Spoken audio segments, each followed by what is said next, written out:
آئمہ نے آپ کو میسج یہ دیا ہے کہ ہمارے مذہب کی طرف لوگوں کو دعوت دو بغیر کچھ کہے.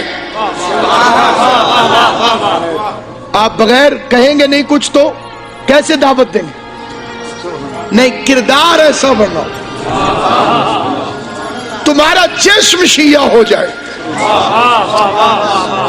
تمہاری رفتار شیعہ ہو جائے، تمہاری آنکھ شیعہ ہو جائے، تمہارا ہاتھ شیعہ ہو جائے، تمہاری سوچ شیعہ ہو جائے. پر شیعہ جانتے ہیں کسے کہتے ہیں؟ مولا آپ کا شیعہ کون ہوتا ہے؟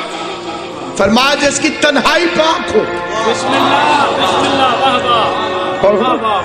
جب وہ اکیلا ہو اس وقت بھی پاکیزہ ہو. مجمع میں متقی بننا آسان ہے،